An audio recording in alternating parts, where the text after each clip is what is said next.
primeiro lugar, educação. Bom dia, boa tarde, boa noite, dependendo de quando você estiver vendo esse vídeo. Em segundo lugar, bem-vindo ao canal Preso da Língua. Vamos tentar penetrar alguns dos mistérios da linguagem, alguns dos mistérios da linguagem manifestada como poesia, que às vezes assusta tanta gente. No vídeo de hoje a gente começa com uma anedota que eu acho muito ilustrativa. O poeta francês Stéphane Mallarmé tinha reuniões semanais que ele fazia na casa dele e às quais compareciam certas personalidades da intelectualidade francesa, parisiense, inclusive o pintor Edgar Degas, que um dia, conversando com Mallarmé, disse: "Meu amigo, eu adoro escrever poesia, mas ultimamente eu não tenho tido nenhuma ideia." Ao que o Mallarmé teria respondido para ele: "Meu caro, poesia não se faz com ideias, poesia se faz com palavras." É por isso que a gente precisa olhar para a poesia. Vamos olhar para a poesia? Olha pra poesia. Olha pra poesia. Olha pra poesia. Olha pra poesia. Olha pra Olha pra poesia. Olha pra poesia. Olha pra poesia. Olha para a poesia.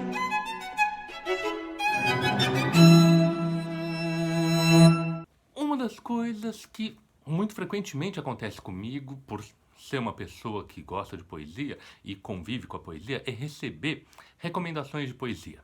E muitas vezes as pessoas me apresentam textos falando: "Olha que bonito, olha que coisa fantástica, olha que coisa linda."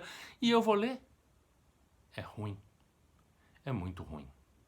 Em geral é horrível. Porque tem pensamentos bonitos, edificantes, escritos com palavras horrorosas, com imagens terríveis. Isso nos leva a uma pergunta importante. A poesia tem que ter uma mensagem edificante? É possível fazer poesia com coisas feias, com coisas ruins, com coisas terríveis? Sim, é possível fazer grande poesia com coisas ruins.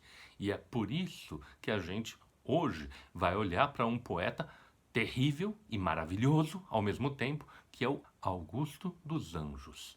Esse poeta que introduziu na literatura de língua portuguesa um aspecto que já tinha sido trabalhado em 1857 pelo grande poeta francês Charles Baudelaire no seu livro As Flores do Mal, que é a introdução, é a aceitação daquilo que é horrível, daquilo que é desagradável, daquilo que é repugnante dentro da poesia. Aqui a gente precisa abrir um pequeno parênteses. Os poetas da antiguidade e da tradição clássica tinham muito clara uma ideia que era: existe hierarquia. A sociedade deles era hierárquica, o mundo deles era hierárquico, a poesia deles era hierárquica. Havia a poesia dita elevada, que trabalhava com temas nobres, que trabalhava com palavras nobres, que descrevia ações nobres, que falava de pessoas nobres. Havia a poesia considerada intermediária, que falava de pessoas médias, que falava de ações cotidianas, que usava palavras do dia a dia. E havia a poesia considerada baixa, que falava de figuras repugnantes, que falava de assuntos ruins, que usava palavras consideradas ruins e normalmente com um sinal moralista acoplado a isso. A poesia elevada servia de modelo desejável, a poesia baixa servia de modelo não desejável, daquilo que a gente deveria evitar. Fecha o parênteses. Isso tudo, como a gente sabe, foi questionado pelo romantismo.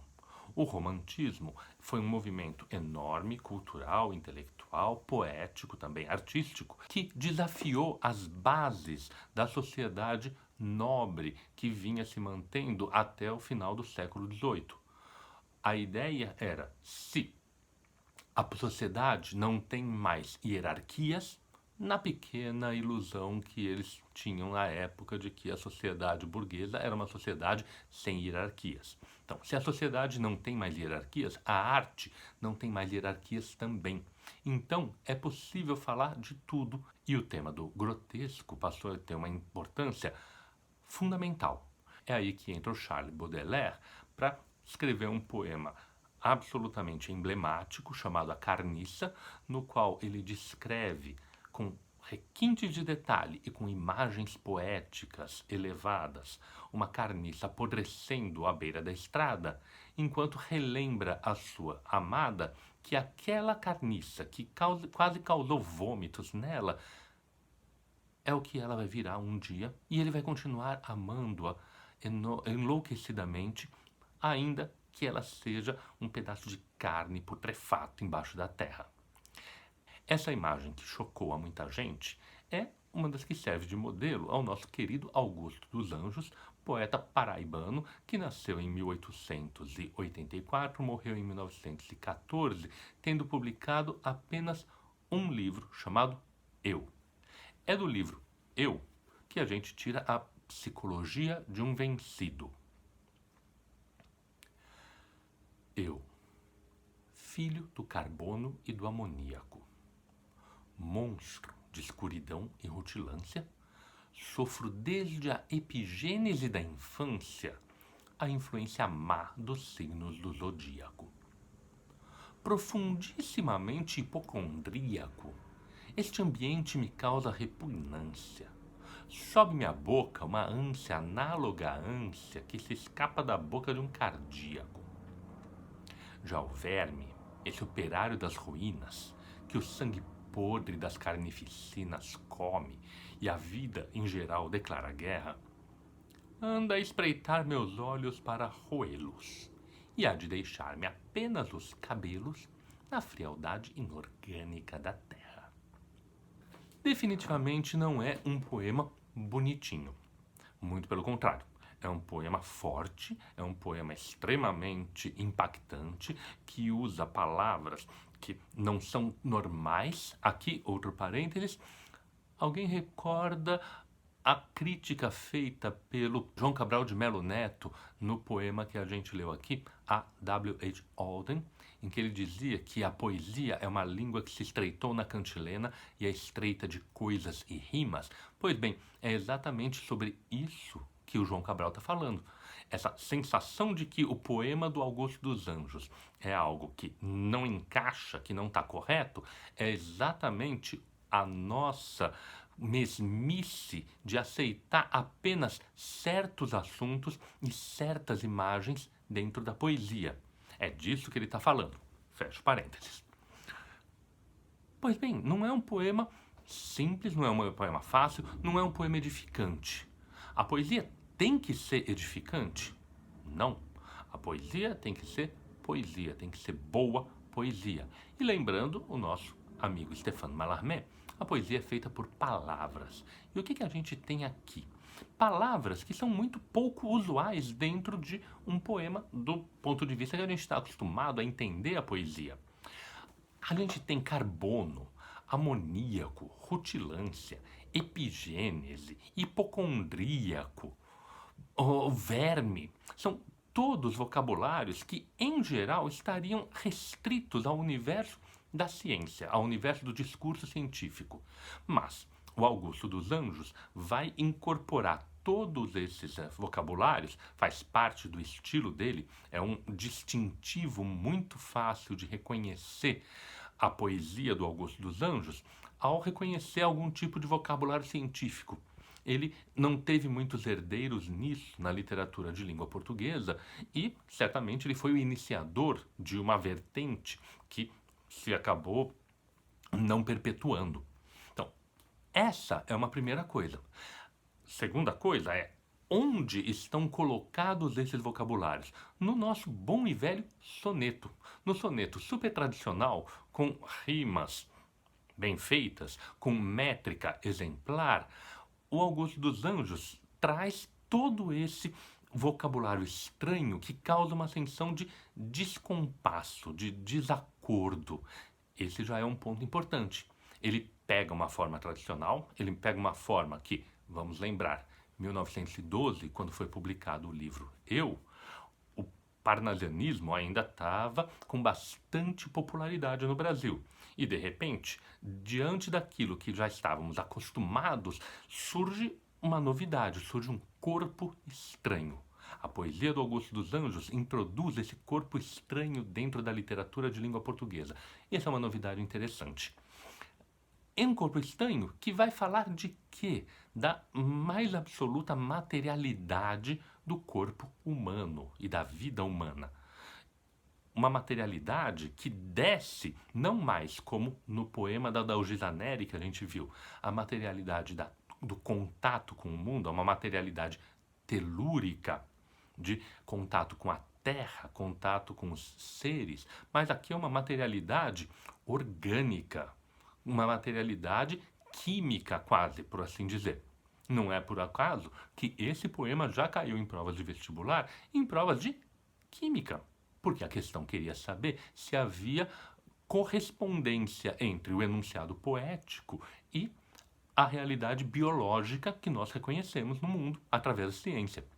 Pois bem, dentro desse conjunto, qual é a imagem aí que o Augusto dos Anjos está criando? Nesse soneto que está sendo invadido por uma linguagem que não é típica dele e por imagens que não são típicas, o que ele está falando? Uma construção 100% negativa.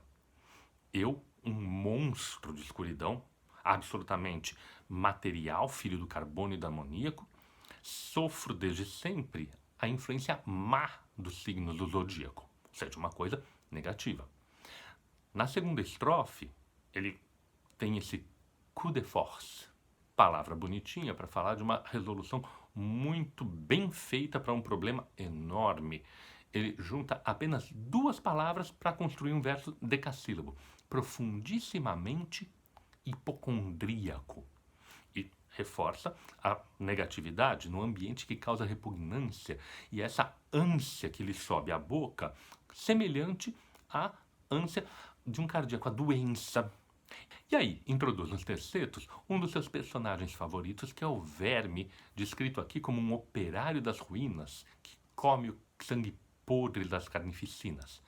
E o que esse verme está fazendo? Está espreitando os meus olhos para roê-los.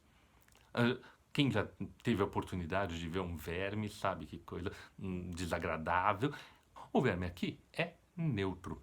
Ele está apenas espreitando os meus olhos para roê-los, porque os olhos são algumas das partes mais macias do corpo, comparados com os ossos, comparados com a pele, e há de deixar-me apenas os cabelos na frialdade inorgânica da terra.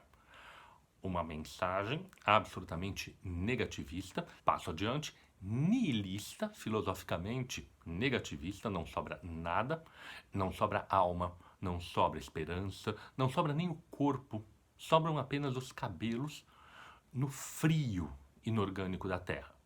Essa mesma terra que já foi espaço para os passos da Adalgisa Neri, que foi o espaço de construção de algo para o Ghulam Khan e outros poemas que a gente já viu aqui, essa terra agora não é nada, ela é fria, ela é inorgânica, ela não aceita, ela acaba com tudo que tem de vida nela. Ai, mas como você pode gostar de uma coisa dessas? Aí a gente tem que entender o que o Mallarmé estava querendo dizer. Poesia não é feita com ideias, poesia é feita com palavras.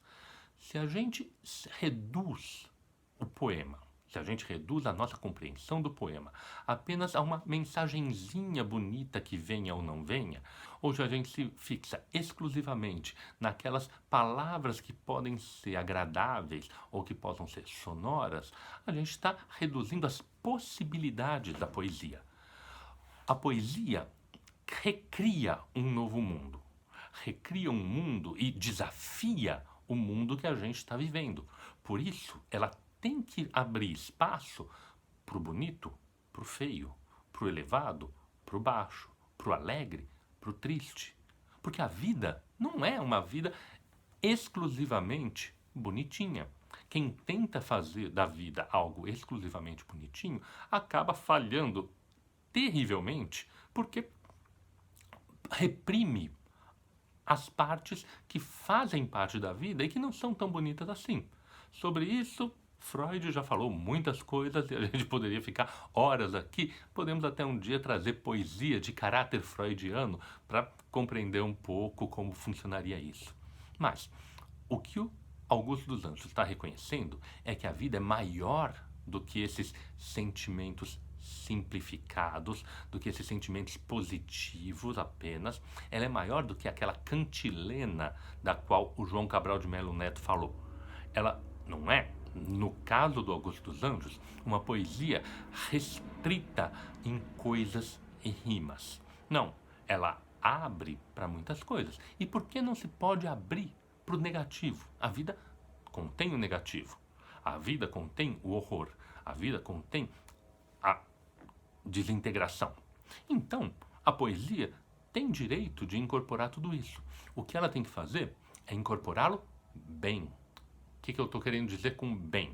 Estou fazendo juízo de valor? Mais ou menos. Eu estou fazendo um juízo técnico. A poesia é uma grande síntese, uma síntese perfeita.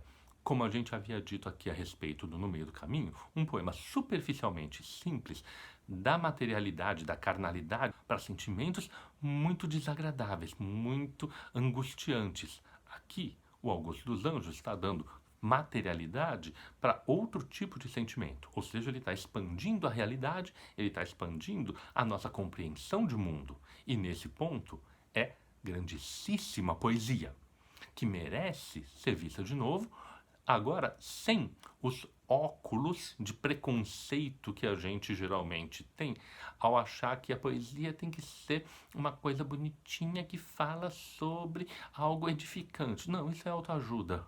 Poesia não é autoajuda. Poesia vai muito além da autoajuda. Poesia vai para autocompreensão. E aí é o leitor que tem que saber tirar alguma coisa positiva desse horror negativo que, por exemplo, Augusto dos Anjos colocou. Você concorda? Você acha que dá para tirar algo? Você consegue reconhecer melhor coisas positivas e coisas grandiosas na maneira como o Augusto dos Anjos trabalha a sua poesia? Para isso, o mais importante é olhar para a poesia outra vez. Vamos olhar outra vez para ela?